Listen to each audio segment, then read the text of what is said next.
Hey guys, Shannon Robnett with the Real Estate Rundown. Hey, wanted to talk with you a little bit about the foreclosure process.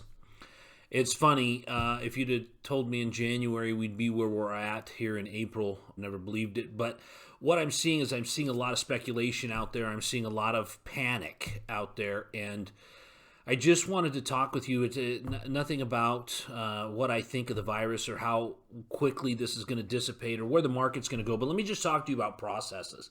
As some of you know, during 2008, 9, and 10, with no mortgage background, my wife and I started a mortgage modification company. We're one of two licensed in the state of Idaho. And that's what we did. And we saved hundreds, if not thousands of people's homes from foreclosure. We also helped people stay in their houses for a while. So when I tell you this process and I tell you what's happening, I tell you from a place of experience where I've done this literally thousands of times. When I tell you don't freak out, I mean it. And I want to tell you why. Unless you have bought your property in the last 12 months, and even in some cases, even with that, you are in the black. Okay, you have seen appreciation. Your property is worth more than you paid for it. You will find a way out of this. Even if the market softens, everybody's talking about foreclosures. Everybody's talking about the market falling apart. And I just want to remind you that last year, the market rose double digits. So if we're looking at the fact that you bought a house for $200,000, double digits means you're now up 20 grand. Your sales costs are going to run about 7 to 9%. So you could walk away from this house. If you've owned the house for 3 or 4 years, you're going to be even in a better position to do that. But the reality is we're not even talking about that yet. The reality is we've got to look at what the process is from the bank's side if they want that property back. We're going to assume that you bought the property. You bought for this example, we're going to say it was a $200,000 purchase.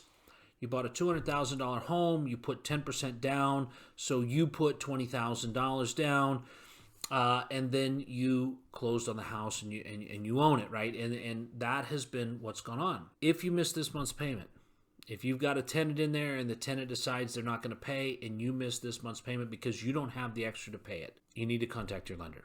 Okay, you need to pay what you can. If it's $100, pay $100. If you can pay $500, if you've been accumulating a little bit of extra seed money aside for the next deal, now is the time to use that to keep your asset protected. Okay, but let's just assume that your payment's $1,000 and your tenant normally pays $1,200 and you don't have it, but you've got $600, and so you pay that $600.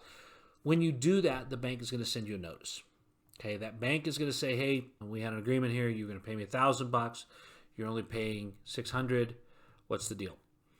And then the next month, let's just say in May, things aren't any better. Your tenant is still not able to pay you rent, whether that's his decision or just the facts. And so now you're out of options. You can't pay that second payment. It's going to be 4 or 5 months before the bank is going to send you a notice of default. And that notice of default is going to tell you you're behind, you need to take care of this, you need to clear this up. There'll be delinquencies notices, there'll be payment notices, but they're not, until they give you that notice of default, they're not really in a position to do much. And that's typically after the 4th missed monthly payment, okay? So once you're issued the notice of default, it typically takes 2 to 3 months, depending on the state law, reinstate the loan, stop the foreclosure process, or proceed forward. Each state is different, whether you've got a mortgage versus a deed of trust. And so you're going to be looking at whether or not you're going to go through the judicial process or not. But the reality is, once the notice of default is put out there, they give you a period to cure. And they give you a time when you can bring them the amount or you can work with them. In 2009 and 10, we did a lot of forbearances, okay? We did a rate adjustment where the rate went to 2% and there was a forbearance. So let's just say there was 8 missed payments of $1,000 on this house. They adjusted the rate, but they put that from balance that's owed, which on a bank's balance sheet doesn't look good. When they have a non-performing asset, like a client that's not paying, that is not good on a bank's balance sheet, so they don't like those any more than you do. But if you negotiate with them, if you call them and you say, hey guys, I'd like to do a forbearance. I don't want you to forgive the money, okay? But what I want to do is I want to take that $8,000 that I owe you and I want to move it to the back of the loan. And so I want to say that, okay, I owe you $190,000 today. Let's make that $198,000 and I'll pay the payment. And then they'll recast that loan. So your payment's going to go up $40 or something like that. There'll be a little bit of a negative mark on your credit, but it's a far cry from foreclosure. That's, when a bank looks at it, they know that a foreclosed product is going to take time, it's going to take money, it's going to take effort. So banks are not out there running down the street going, we're going to grab this foreclosure, we're going to foreclose, we're going to foreclose. And that's also assuming that you're in a situation where you can't get a hold of any equity in the house, there's nothing available there, or that you've had a long-term vacancy from the tenant. So when we look at what's going to happen, we're going to see some tenants that aren't going to be able to pay, that are going to choose not to. The economy is going to snap back. You're going to be in a position to pay in a couple of months. When we look at what was happening in the foreclosures of 2008, the thing I think it's very important for everybody here to remember is that foreclosures weren't usually happening on rentals. Most of the foreclosures that happened in the latter part of the 2000s and the first part of the 2010s were because people had mortgages that they stopped paying on because they personally couldn't afford it. Most of those were not rental properties, okay? So when you've got the tenant, and yes, we did just cross a historical mark that we don't want to cross, where we had 6.6 million unemployed Americans in a week. But those Americans will go back to work. How quickly, we don't know, but they will go back to work. They're also getting stimulus money that nobody got in 2008 and 9. So I think to run out there and say foreclosures are going to be rampant, I don't believe it. I really don't believe it. And I'm not one, I do not believe, my personal opinion, is that I don't think we're going to see a 30% drop in the market. I don't think we're going to see a 10% drop in the real estate market because we don't have any supply. Okay, so when I say that, when you look at national vacancies, those aren't going away. There is no shadow inventory. Okay, you guys remember that term from 08 and 9? There was shadow inventory everywhere. There was stuff hidden. There was things that were supposed to be coming on, but there was extra housing. When we got to the end of 08, when we got to the end of 07, we had about an 8-month, 9-month supply, depending on the market you were in, of real estate available for sale. We had extra. We don't have extra now. So while we may see a little bit of softening, we may see people that have gotten into the market, maybe got a little bit overextended in the last 6 to 8 months. We're going to have people that listen to the Today Show and follow what they said about forbearance. Oh my God, what a horrible, horrible message. That was completely wrong, okay? Don't take that advice. But you're going to have people that are going to follow that, and they're going to wind up in a bad situation. But the reality is it's not going to be enough to drive the market down because most people have seen double-digit appreciation in the last couple of years. They're going to be sitting in a position where they can maybe lose a little money, maybe not make as much money, maybe walk away from it, maybe have a small judgment to work out, but they're not going to be going into the foreclosure process. There were so many houses that went into the foreclosure process in 08 and 09 and 10 because there was hundreds behind them.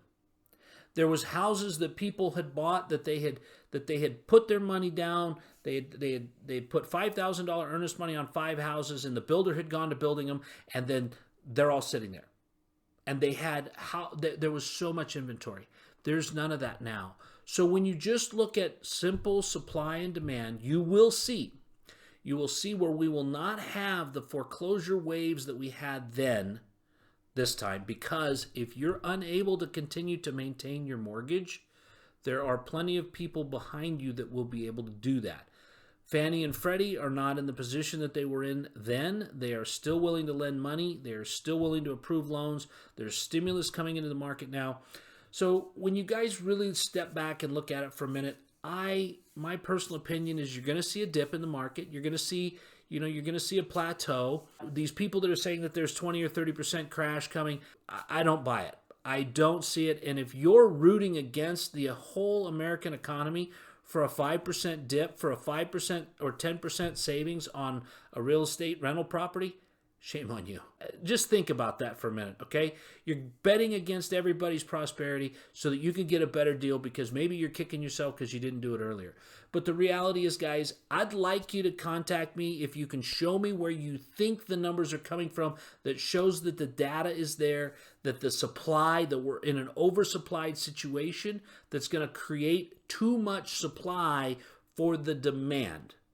And then you're going to get into a situation that we don't have, but we had by the mile in 2008, 2009. So guys, I would encourage you, get into conversation with your bank quickly, get into conversation with your lender, figure things out, work on a forbearance, work on these kinds of things, maybe do a refinance and get that caught up and maybe lower your interest rate before it gets too bad where you've done a lot of damage to your credit. Get in contact and make that happen because, guys, there's no reason for these properties to go to foreclosure over a 2-month vacancy, okay? There's lots of ways to figure that out, and your bank wants to do that because they're going to spend 10 or 15% of the cost of the home by the time they foreclose on it, by the time they've gone without the payment, by the time they've gone back to market. And then, as we all know, foreclosures don't go for full price, so they're going to lose more money there. So they're more than willing to work this out with you. Trust me. I spent years working on these with banks all over the nation. They're going to want to work it out with you. So have the conversations, guys. Have the conversations. Don't freak out. Don't lose your mind. Think through this thing logically and apply some common sense. And join me next time on the Real Estate Rundown with Shannon Robnett. Thanks, guys.